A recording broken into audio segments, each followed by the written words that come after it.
Hey, Allison Verhalen here with AV Writing Services, and today I am talking about the 10 online marketing strategies that you need to grow your business online. Not just grow your visibility, but also attract, engage, and convert those leads online who are looking for you. They're out there, they need your product or services, they just can't find you, or they're not sure that they can trust you. They're not sure you really have what it is that they need. So it's your job not only to get in front of them, but then to convince them that you do, in fact, have exactly what they need. So, number one is know your target audience, right? Because we have to be strategic about this. Don't tell me that everyone needs your product or service, or that you can serve all business owners or all small business owners.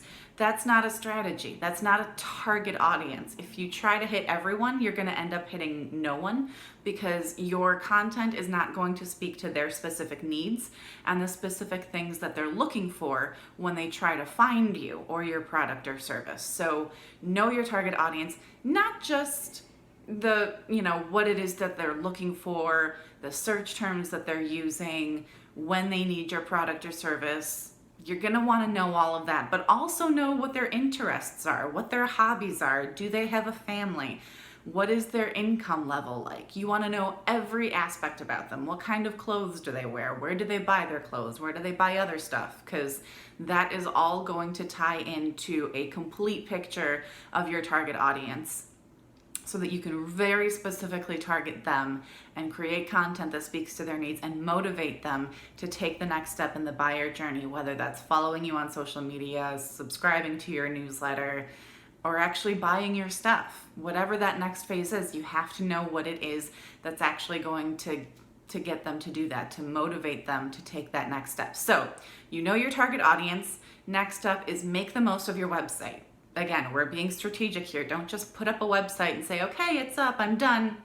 No, you have to consistently, first of all, update it. If you're using WordPress and you use a lot of plugins or any plugins, make sure that they're updated, because if they're not updated, then you're vulnerable to stuff. So not only should you be consistently publishing new content on a blog, which is another thing that we talk about a lot at AV Writing Services, because that is hugely important for, first of all, showing up in searches, and second of all, converting people who find your website into customers. So you should be blogging, you should be updating your website, you should be making sure that it is mobile friendly. You want to really make the most, don't just put it up there, use it. It is your online real estate. It is the only space online that you own. You can get in front of your audience on social media, but you can't control that space, right? Because that's not your space. You're at the mercy of the algorithm of that particular social media platform, which is constantly changing, just like Google's algorithm is always changing. So you're never really sure what they're going to do next. So don't rely on that. Rely on your website and make the most of it, and make the most of your content on that website, so that when people get there, they do what you need them to do. Again, whether that's subscribing for your newsletter, or taking the next step in the buyer journey, or buying something, or reading the next blog post, or whatever it is you want them to do next.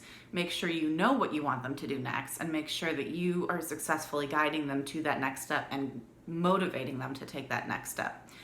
Similar, number 3 is get your SEO ducks in a row, which is tied into making the most of your website, right? You want to make sure it's SEO friendly. You want to make sure you have that SSL certificate. You have relevant keywords. Your content is long enough that it shows up in relevant searches. You want to show up in searches, right? Because that's where people are looking for you. And know not only what search terms they're using, but know what they're looking for when they're using certain search terms, right? So if they're looking for tips on how to deal with their finances after a divorce, they're looking for tips. They're not necessarily ready to hire right now. When they start looking for financial planners who help women after divorce, that is a long, specific keyword. You want to maximize that for your sales page, because they are ready to buy, and you want to make sure that they know that you can help them out with their specific problem, because that's what they're looking for and that's what you can give them, right? So maximize those long tail keywords, but also make sure that the keywords match the content. So when they're looking for that specific financial planner, don't send them to a blog post, send them straight to your sales page. And when they're looking for tips, when they're looking for how-tos, don't send them to a sales page, send them to your blog where you're going to provide those tips, and then let them know that you have more information and they can get more good stuff if they actually reach out and hire you. So your website is up to date, you've got all that good SEO stuff in a row, you know your audience. Part of knowing your audience is number 4, know where your audience is hanging out online. This is, again, what search terms are they using, but also social media. A lot of small business owners make this mistake where they try to be on all of the social medias all at once, and they drive themselves insane. You will either A, spend all of your time on social media and not actually have time to do the rest of your business where you actually produce the product or do the services for your client or whatever it is that you're doing. You need time to actually do that, right? You can't spend all of your time marketing your business. So part of that is to hire someone who can do the social media for you, but don't waste time on LinkedIn if your customers are on Instagram. And if your customers are on Twitter, then don't waste time on Facebook. Know which social media platforms they're on and focus on those 2 to 3 platforms, because your audience might dabble a little bit in 4 or 5 social media platforms, but they're spending the majority of their time on 1 or 2 platforms. So know what those platforms are and really focus on those 2 or 3 platforms, and make sure that it's something that you can reasonably handle. Whether it's the cost of hiring someone, or if you're doing it yourself, use something like Buffer or Hootsuite so that you're scheduling in advance, so you're not just always on social media. That's where you really want to devote your time. So know where they're hanging out online, and then also know how, where, and when they want to be contacted, right? So you should always be collecting their email addresses, because that is information that you own. That is a way to directly contact them. But some people don't always check their email. A lot of people check their social media more than they check their email. So sending them a quick direct message on social media might be a better way to get in front of them and contact them and get them to take the next stage in the step in the buyer journey, whatever that you want that step to be. Just be careful, because on the other hand, there are going to be some people who find that incredibly spammy and maybe an invasion of their, not personal space. They kind of perceive it as their personal space, even though it's not. It's social media, it's public. But that can get you an unfollow really quickly, or people telling the social media platform, don't let this person or this brand contact me anymore. So if you are going to contact them on social media, be very careful about how you do it, but also be aware that maybe that's not where your audience wants to be contacted. Maybe they'd rather have you send them an email. Regardless of whether you go the direct message or the email route, be sure that you always have their email address. Get that from them whenever you can, as many times as you can, because again, that's something that you own. That is a direct connection to your target audience that you own. We never know what social media is going to do, right? Facebook a few years ago completely changed their algorithm. People had built up their business on Facebook. That was their direct line to all of their target audience, and Facebook was like, nope, if you want to get in front of them, you have to pay us to boost your stuff. And people lost their businesses overnight. So don't rely on someone else to have all of the information that you need. Don't rely on a middleman, right? You want to directly contact your target audience whenever you can, or at least be able to target them. To reach out to them whenever you need to. If something goes wrong with that social media platform, okay, you can't DM your people anymore, but you can still email them. So always, always, always make sure that you own your online space with your website, and then make sure that you own those email addresses.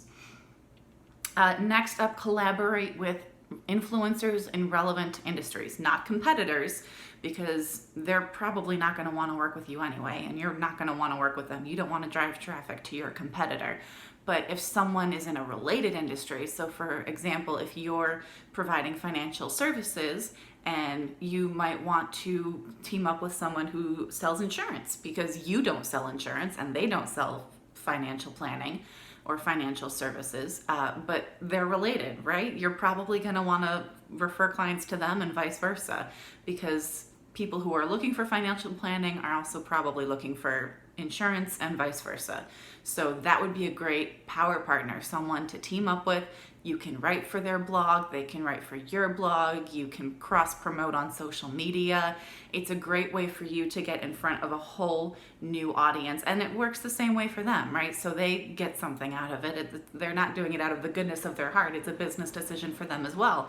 They're doing it to get in front of your audience, and that's not going to hurt you because, again, they're not a competitor.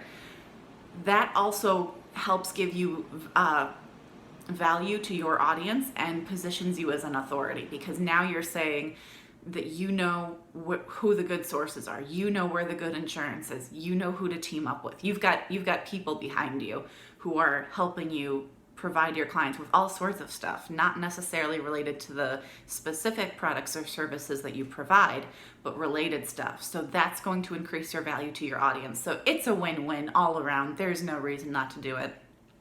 Next up, and again, this is kind of related, is comment on relevant content. Again, maybe not your direct competitors, but related content. Just talk about whatever is in the content, right? You don't want to just like say, hey, thanks for the content, this is great, bye. That might earn you some brownie points.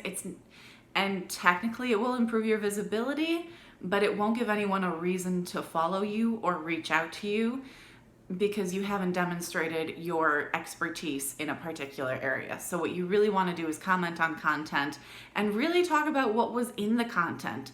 Do you have questions about it? Is there something that you think should have been added in the content that wasn't in there for some reason? You can go on and on about that. If you disagree with something in the content, you can bring that up in a comment as well. Just be careful, don't be mean about it. Just be respectful, let them know what you did agree with, and then also say, but I disagree with this and here's why, and always give your why, because again, that gives you validation, that proves that you are an authority and you really know what you're talking about, because you're not just saying, no, I disagree, you're stupid. Nobody likes that, and that's not helpful. But if you say why you disagree, that can generate a really great conversation between you and the person who wrote the article, and then other people will see that and they'll go, oh, this person really knows their stuff. So comment on relevant content. Again, not your direct competitors, but someone in a related industry. Next up is write an ebook, right? We had a whole other video and blog post about why you should be writing ebooks and promoting them for your business. It's super important. It positions you as an authority in your industry. If people like the look of your website, maybe they liked some of the content on there, but they're still on the fence, they're still not quite sure they want to buy from you, you can direct them to a sales page of your book and say, if you want more information, read my book, because there's a ton of great information in there. And it's passive income. If you're selling it on Amazon, then you get money from that, and that's in addition to all of your other revenue from your business. So there's no reason not to do it. You can also do a free PDF download. That's great. If it's just a few pages, that's great. You can absolutely do that, and that's a relevant business decision if, again, you're leading people down that funnel. And writing an ebook is a great way to do that. It's also a great way to get in front of people who are searching for stuff on Amazon. They're not necessarily searching on Google. Your book might also show up on Google because Amazon has a crazy high domain authority. So if they're looking for a specific book and they don't go directly to Amazon, trust me, as a reader, a lot of readers go straight to Amazon when they're looking for something. So keep that in mind. You want to get in front of them where they are on Google, on social media, and on Amazon. Next up, you are going to want to make the most of user-generated content. Again, this happens mostly on social media. If you want to use a particular hashtag, try to get it trending. Tell people, hey, if you're at our location, if you're using our product, if you like our stuff, take a quick picture and use this hashtag. And now you've got that hashtag.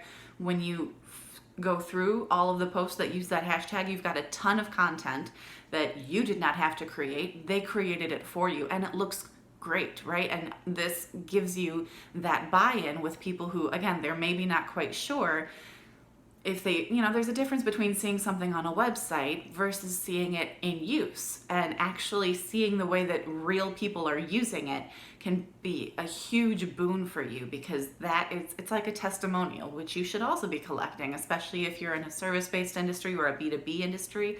People are going to want to see not just what you have to say, but what do other people in their situation have to say about your company, about your products or services. So make the most of that, right? When people post pictures of themselves with your product or service or at your location or wherever, make the most of that, get it up on your website, share it in your newsletter, testimonials you want to be shared all over your website, have a whole page devoted to testimonials if you can.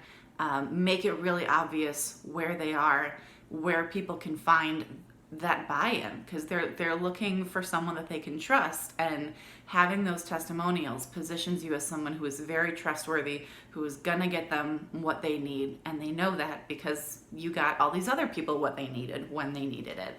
Finally, I know we talk a lot about SEO and showing up in organic searches, and that is super important, but targeted ads are also an important part of online marketing, and you can choose to go the free route and go with the SEO, which is not really free, because either you're paying someone to get all your SEO ducks in a row, or you're doing it yourself, in which case time is money. You are spending that time to do that. So it's not really free, but it can work out longer, can work out better in the long run. Again, we had a whole other blog post and video about that, about paid versus organic search.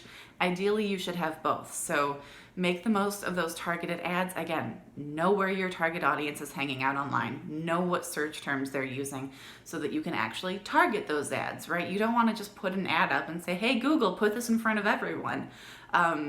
A, I'm not sure Google will do that, and B, if they do, it's going to be really expensive for you, because you're going to get in front of a lot of people who don't care about what you're selling. So target your ads, and again, this goes back to knowing your audience, knowing what they're searching for, knowing where they're hanging out online. You don't have to do Google ads. You could do ads on particular social media platforms. There's Facebook and Twitter and LinkedIn, all have ad capabilities. So again, know where your target audience is hanging out online and use those ads. It might be cheaper and more effective in some cases. And that's where the strategy comes in, of really knowing your audience. So that's it. Those are the 10 strategies that you should be using to improve your online marketing, to get in front of those customers so you can attract, engage, and convert them. Again, I'm Allison Verhalen with AV Writing Services. If you have any other questions, we can be found at avwritingservices.com. You can also email me directly at info@avwritingservices.com. Have a great week and happy marketing.